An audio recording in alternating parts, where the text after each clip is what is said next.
While A'ja Wilson's signature shoes collect dust on bargain bin shelves, something extraordinary is happening at Nike headquarters. Caitlin Clark has essentially moved in, turning the campus into her personal playground. The swoosh is pouring unprecedented resources into her upcoming 2026 signature release, complete with technology she claims will surpass anything they've ever created. Meanwhile, Wilson's marketing campaign has been completely dropped. What's really behind how Clark dethroned Wilson, and why Nike bet everything on the wrong horse initially? Are you excited for Caitlin's signature shoe? Let me know down in the comments below.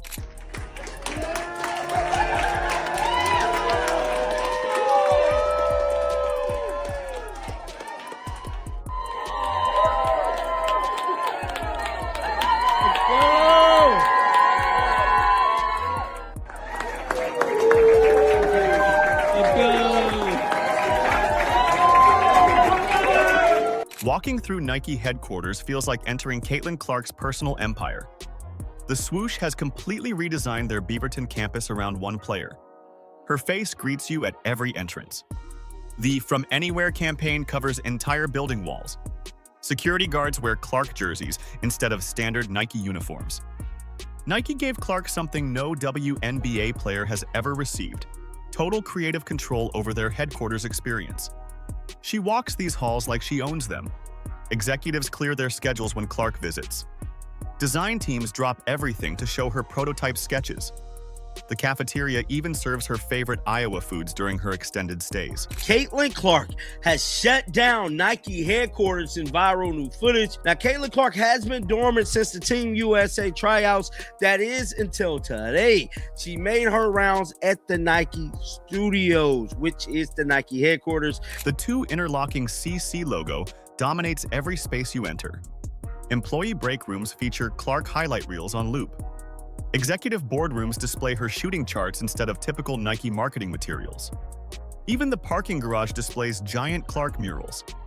Her branding reaches into spaces where Nike traditionally keeps things corporate and sterile. Nike assembled an all-star roster for Clark's promotional campaigns. Travis Kelce appears in her commercials.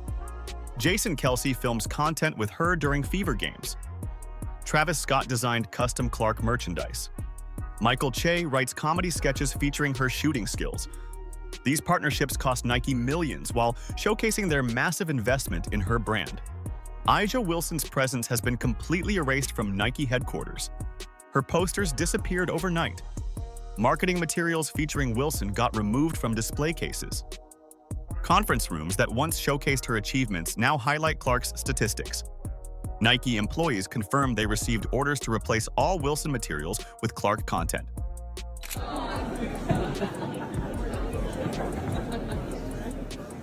harder than it looks. There we go. Well, he has the jersey on. Okay, hang on. He has the jersey on. You want me to sign it? Try me first. Then I'll sign it. This is for a signature. Do we get a little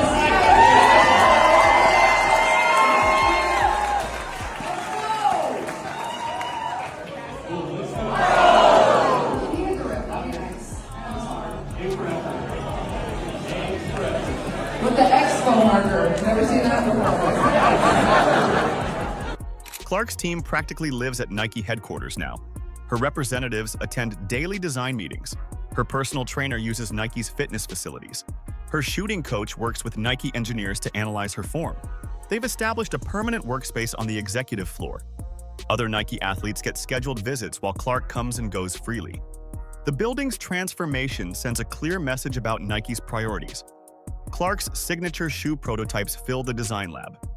Her color preferences influence Nike's entire women's basketball line. The company cafeteria stocks her preferred pre-game snacks. Meeting rooms get renamed after her college achievements. Nike executives treat Clark like basketball royalty during her visits. They provide private tours of restricted areas. She gets first access to new technology developments. Design teams present concepts exclusively to her before showing other athletes. The company president personally walks her through facility upgrades. Wow, look, it says Caitlin Clark Caitlin Clark logo cookies to coffee to shooting in Duncan on CC logo backgrounds. Nike WHQ is dripped out with CC stuff. I ain't lying, man. We ain't seen nothing like this since Michael Jordan came, bro. Nike, like, people was feeling the type of way about Nike, man, but Nike is showing out for Caitlin, dog. I don't even think they did all this shit for LeBron. I just gotta be honest, man. They is showing out for Caitlin Clark. Wilson's former spaces now serve Clark's growing empire. Her old design consultation room became Clark's private studio. Wilson's promotional photo gallery transformed into Clark's achievement timeline. Even Wilson's reserved parking spot got reassigned to Clark's team.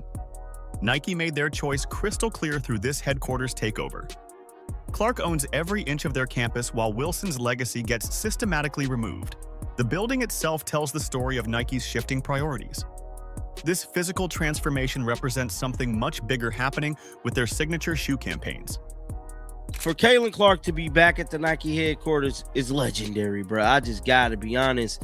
Nike has definitely had their share of not doing nothing for Caitlin Clark. I'll be one of the first people to tell y'all, I feel as if Caitlin Clark, well, at first I thought Caitlin Clark wasn't getting the Nike treatment, but it looked like she really, really is. Walk into any major sporting goods store and you'll find A'ja Wilson's signature shoes marked down to embarrassing prices. Foot Locker has them sitting in clearance sections. Dick's Sporting Goods moved them to bargain bins near the back of stores.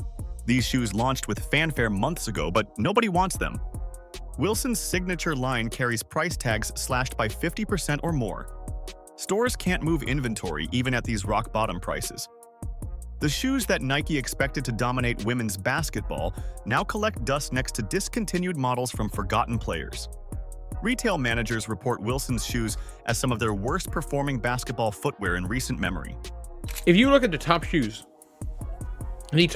worn in the NBA, obviously, it is the Nike Kobe 6 and Nike Kobe 5. But if you guys don't know, the most popular colorways of the two most popular shoes are both Caitlin Clark colorways. That's kind of crazy. Nike pulled all advertising support from Wilson's campaign weeks ago. Her commercials disappeared from television. Social media promotion stopped completely. The company shifted every marketing dollar away from her signature line. Wilson's shoes now sell themselves without any promotional backing from the swoosh. Store employees confirm they receive weekly instructions to discount Wilson's inventory further. Regional managers want floor space cleared for upcoming releases. Wilson's shoes occupy premium real estate that retailers need for products that actually sell. Some locations moved her entire signature collection to outlet sections permanently. Industry sources reveal Wilson's sales numbers fell so far below projections that Nike executives question future releases. Her signature line generated less revenue in 6 months than typical Nike basketball shoes produce in 6 weeks. The company invested millions in Wilson's brand only to watch it crash spectacularly in retail environments. Nobody has gained more in terms of their hype than A'ja Wilson because of Caitlin Clark.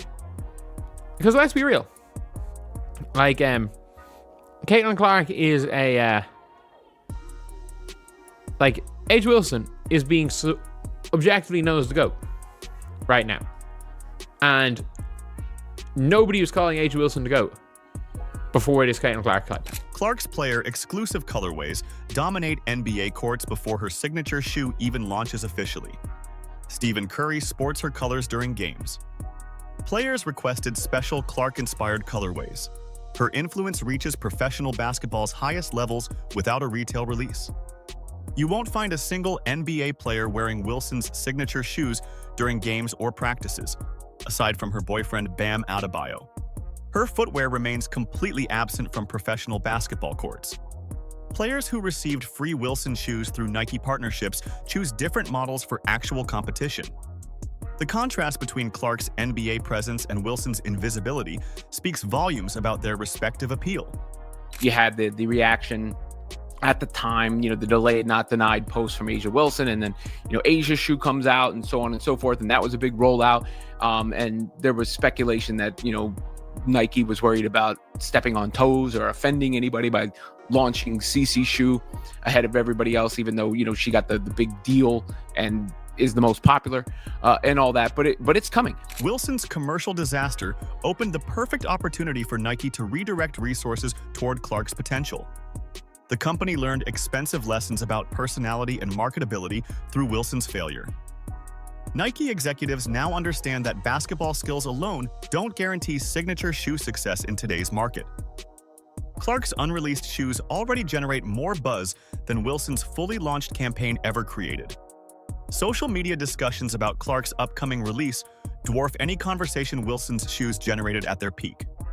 The basketball community shows genuine excitement for Clark's signature line, while Wilson's products inspire complete indifference. Wilson's signature shoe catastrophe proves that toxic personalities eventually catch up with professional athletes. Her difficult reputation finally cost her the signature shoe success she believed she deserved. Clark's upcoming technological breakthrough represents everything Wilson's campaign wasn't. But it's coming. And I think what it really means is, number one, Nike is going all in on Caitlin Clark after a while, after a little bit of a dormant period. Number two, 2026 is going to be just absolutely massive for her from a marketing standpoint because of that injury. And, because there's going to be such a thirst and hunger to see her play. Clark sat down with the Kelsey brothers on their New Heights podcast and dropped bombshells about her upcoming signature shoe that nobody saw coming. She revealed details about Nike's most ambitious basketball footwear project ever attempted. The technology going into her 2026 release makes previous Nike innovations look basic by comparison. Clark spent 8 months working directly inside Nike's advanced research labs. She tested dozens of prototype cushioning systems. Engineers built custom pressure sensors into test shoes to analyze her unique movement patterns. Clark reviewed every design element personally before giving approval. Her shooting form influenced the shoe's weight distribution. Her cutting style shaped the traction pattern design. You said that you're wearing the new kicks coming up this season. Yeah. I honestly, for everyone that doesn't know like the process that goes into like making the sneakers, like how long in advance has it been, or like when does it all start? Do they come to you with a shoe, a bunch of shoes? Do you kind of get to tweak them here and there? How is that process? The cushioning technology Clark helped develop uses materials never before applied to basketball footwear. Nike engineers created responsive foam that adapts to different court surfaces.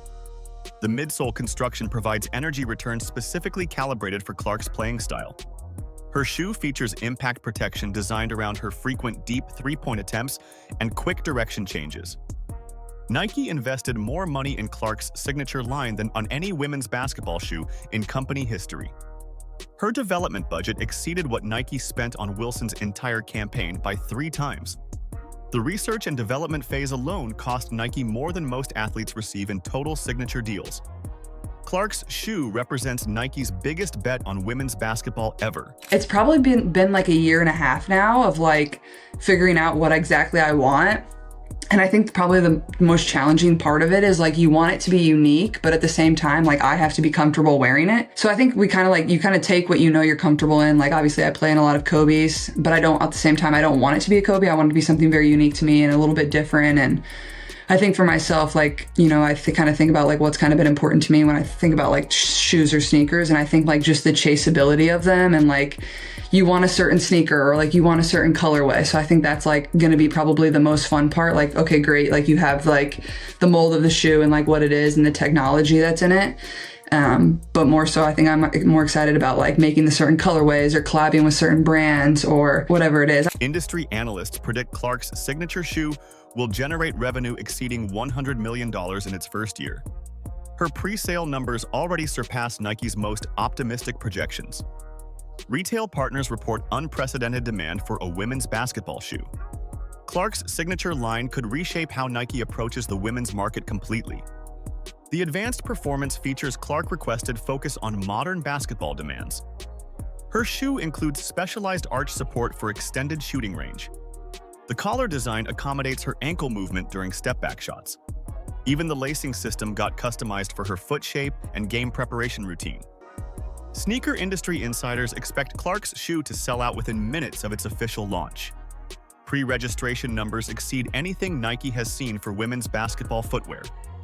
Retail stores already plan midnight release events. Resale platforms anticipate massive markups immediately after launch.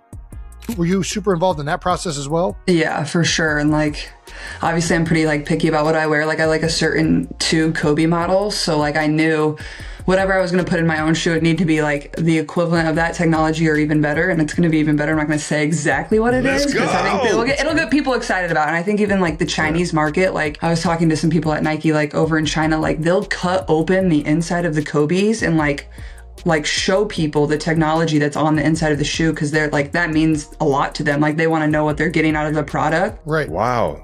So I thought that was like really fascinating. Cut that open? That's crazy. Yeah, I know. So it better be made well. Nike executives privately admit Clark's signature deal represents their most important women's basketball investment.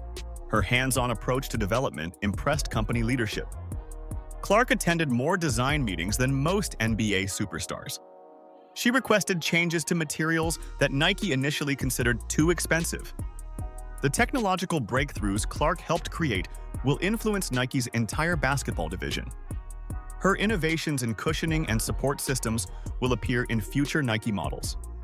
The company plans to use Clark's shoe as the foundation for their next generation of basketball footwear. Clark's signature shoe development proves why Nike shifted all resources away from Wilson's campaign. Her collaborative approach and technical knowledge exceeded Nike's expectations. Wilson's reaction to being sidelined for Clark's revolutionary project created drama that nobody anticipated. I know I need that technology everywhere, so that's honestly been a huge part of, the process and the creation of the shoe is like it being comfortable and exactly kind of what I need. And the technology that we're going to put into it isn't anything that they've ever put into a basketball shoe before, so I'm really excited about that. That's exciting. People inside Nike's inner circle reveal that Wilson completely lost control when she learned about the budget shift to Clark's campaign. Wilson demanded emergency meetings with Nike executives. She called company leadership repeatedly during off hours. Her representatives sent angry emails questioning Nike's commitment to her brand. Wilson's reaction showed a side of her personality that Nike executives found deeply concerning. Wilson's reputation for being difficult finally caught up with her in the worst possible way. Multiple sponsors started questioning their partnerships with her. Gatorade reduced her promotional appearances. Other athletic brands pulled back from potential deals. Wilson's toxic behavior created a pattern that companies no longer wanted to associate with their products. Asia Wilson is her name. Quote, "It doesn't matter what we all do as Black women, we're still going to be swept underneath the rug. That's why it boils my blood when people say it's not about race, because it is." Nike executives grew tired of Wilson's constant demands during campaign development. She criticized creative concepts without offering constructive feedback. Wilson showed up late to promotional shoots. She argued with photographers about lighting and camera angles. Her negative attitude infected entire production sets. Nike staff started requesting different assignments to avoid working with Wilson directly. Clark's approach to brand partnerships stands in complete contrast to Wilson's difficult reputation. Clark arrives early to every Nike commitment. She collaborates enthusiastically with creative teams. Clark suggests improvements rather than just criticizing existing concepts. Nike employees actively request to work on Clark's campaigns. Her positive energy makes everyone around her perform better. The breaking point came when Nike executives realized Clark's natural connection with fans exceeded anything Wilson could manufacture. Clark's social media engagement rates dwarf Wilson's numbers. Her fan interactions feel genuine rather than forced. Clark responds to young fans personally on social platforms. Wilson's online presence feels calculated and distant by comparison. That's crazy because literally nobody asked, and sources close to Asia Wilson decided to answer anyway. Wilson's jealousy over Clark's success became obvious to everyone around her. She made snide comments about Clark during WNBA media sessions. Wilson questioned Clark's achievements in interviews with reporters. Her bitter attitude toward the league's rising star reflected poorly on her character. Nike executives watched Wilson's public behavior and grew increasingly uncomfortable. Other WNBA players started distancing themselves from Wilson's negativity. Her teammates avoided defending her controversial statements. Fellow players stopped inviting Wilson to group activities. Her isolation within the league reinforced Nike's decision to move away from her brand. Wilson's demands for equal treatment to Clark's campaign revealed her complete misunderstanding of business reality.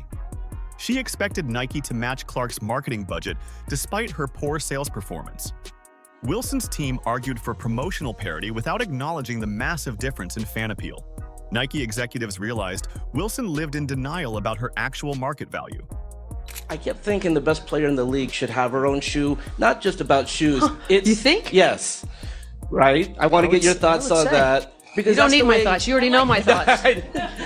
But that's how young kids, when you're a fan of LeBron, you're a fan of Asia. I'd love to get your thoughts on that. She needs her own shoe. Let me answer that. She is the two-time MVP. I'll toot her horn because she won't. Olympic gold medalist, best defensive player, 2 years running. Her team's stop. The sports marketing world took notice of Wilson's professional relationships falling apart. Other athletic brands studied Nike's experience with Wilson before making their own decisions. Her reputation for being difficult spread throughout the industry. Wilson created a toxic personal brand that companies actively avoided.